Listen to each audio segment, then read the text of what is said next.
ASMR Who,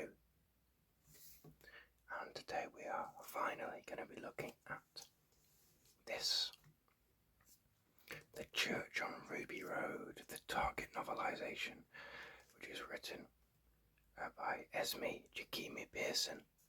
I hope I haven't butchered that name too much. But this is, of course, based upon the television episode, the Christmas special. This was released about 2 months ago now, from when this video is going up. It was released on January the 25th, I believe. I got it on January 25th.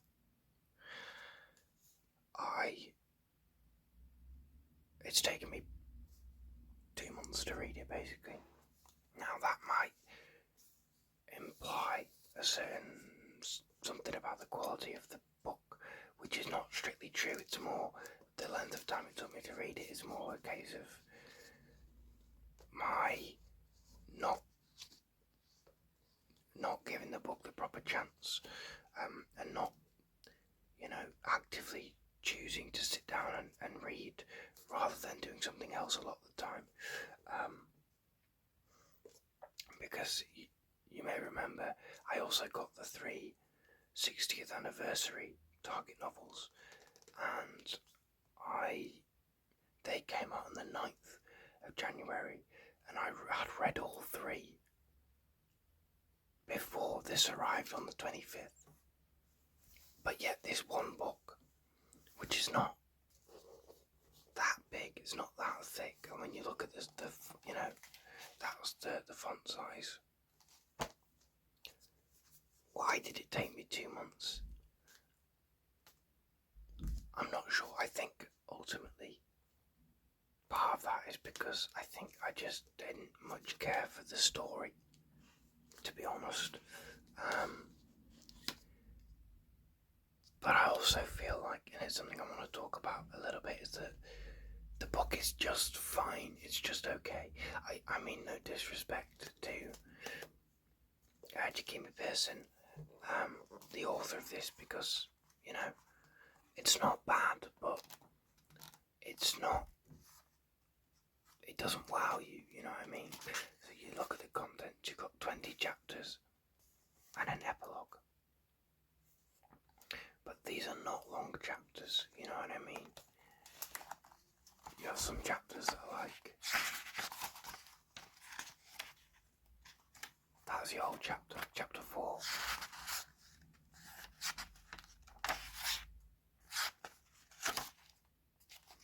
That's it, that's your whole chapter. So, it's a fairly quick read, but it's also a 100% like almost paint by numbers adaptation of this story.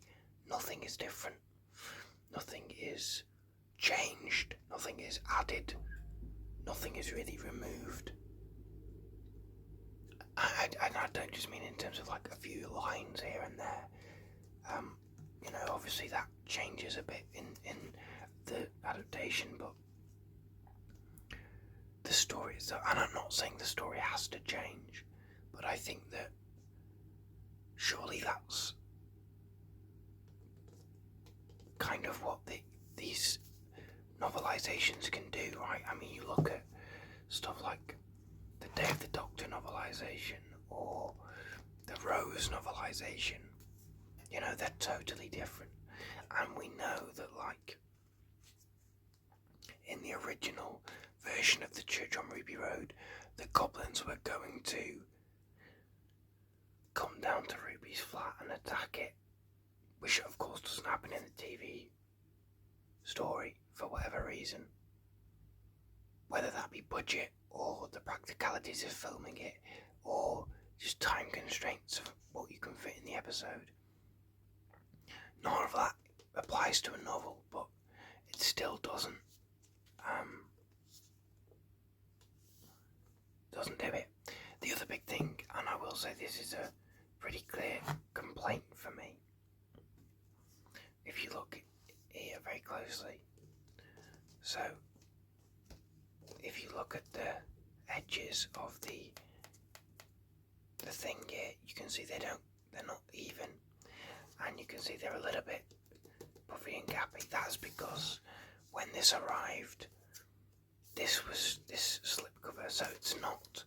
When we first saw images, I think I originally thought that this was going to be like the hardback cover. Maybe naively I thought that, but it's not. So it's a slip case basically, which opens up to this plain black book, blue book even, and you've got not very nice noise. Sorry, you've got there Doctor Who, The Church on Ruby Road.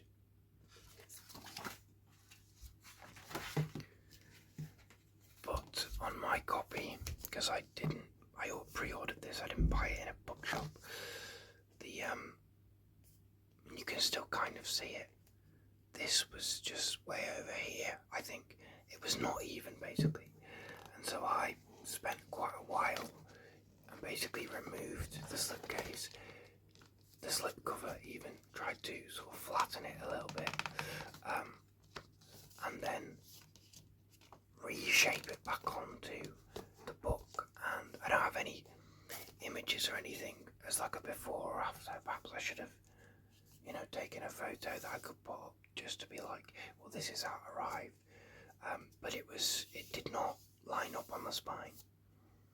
And so a lot of the time with this book, I kind of didn't read it because I didn't, although, when I read it, I just took the slipcase off, but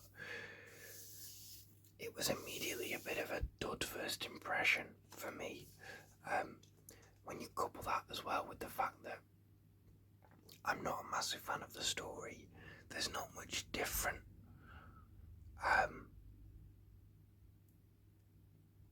from the TV story to the adaptation.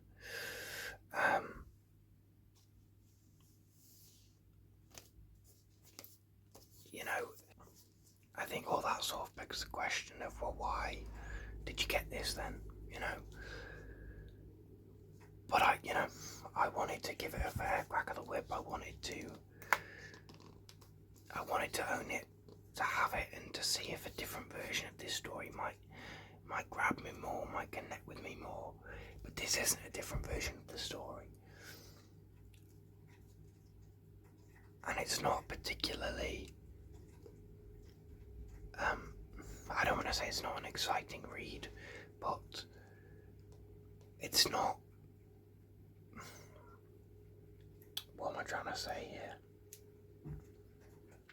It just doesn't. If you're not already on board with the story, I don't think this book is going to make you a fan of it. You know what I mean? I kind of want to talk as well about these newer Target releases and the idea of releasing novelizations of TV stories so close after the broadcast of the stories, because ultimately I think it's a bad idea. I think that, when I looked at the 3 60th anniversary books, the only one that I really raved about, and I will continue to rave about it, is The Giggle, because that was an adaptation in the truest sense of the word. It was not just the TV story, but in a book it was, it formatted itself differently. It had a specific narrator. It played with its medium, and it wasn't afraid to deviate slightly from the story. And for me, that book enhanced that story in a way that the other books, Star Beast, Wild Blue Yonder, this, don't enhance the stories. They're not bad. They're not bad books. They're not necessarily bad stories, but they don't give you more. You know what I mean? It's like, well, it's just the story you've seen on TV, but in a book. It's a different way of experiencing it, but it's the same kind of experience. And also, when you look at like what The Giggle did with some of the things that you might like the musical sequence and stuff that might seem difficult to novelise, and then you look at what this book does with the Goblin song, like it's fine, and I can sing along with this because I've heard the song in the TV series, the TV story, but it's not.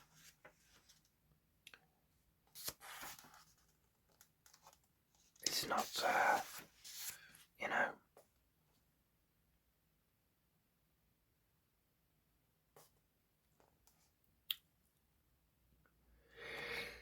it's just underwhelmed me a little bit. And so I don't want to keep being negative about this era of the show, although what I will say is a lot of my personal feelings are not necessarily negative, but not positive. I might do a video about that, I don't know. But I think that ultimately the reason I got these books was because I was interested in the idea of target novelisation, or just novelisations, adaptations, releasing near enough at the same time as the stories, because my experience with the novelisations have been that, I didn't grow up with Target books, I'm too young for that era. I first sort of came to them probably with the first wave of the new series books, with Rose, Day of the Doctor, Christmas Invasion, Twice Upon a Time, which are, I think Rose and Day of the Doctor especially are prime examples. For me, they're the gold standard of adaptation and using the novelisation to take the same basic story but just make it a whole new experience. The Day of the Doctor book is kind of nothing like the Day of the Doctor TV story, and as is true for Rose, as is true for Dalek. You get so much more in that book. The Crimson Horror has basically an entire additional story on the front end of it. For like the first half of the book, it's not even telling the Crimson Horror. I haven't read all the new series books. I would like to, but I haven't got around to some of the more recent ones. But I really love the fact that you can take a story that we've had for years and totally kind of reinvent it and reinterpret it. And I don't think, aside from the giggle, I don't think these books are doing that, and I think that is, then I'm kind of like, well, what's the point then? You know what I mean? Like, why are we doing this? Why are we doing a novelisation of the TV story when we could be releasing a brand new story, a prose story, book story, right after the 15th Doctor's debut? If that's what you want to do, if you want to get the merchandise out and the additional material and media out there as soon as possible, do that. And it looks like we might be getting some new original novels, which if so, that's great, and I might check them out. But I just think that this, I love the cover design from Lee Binding, but the whole thing is just kind of like, I don't know. I think the word I would use to describe certainly this book is kind of, I was going to say underwhelmed, but that feels unfair. I'm going to say apathy. I'm kind of apathetic. I just don't have anything really to say. And, the slipcase design is good, but, and I mean, the concept of the design, not necessarily the artwork. I mean, the artwork is lovely, but the idea of the slipcover is fine, but, I had problems with it personally. And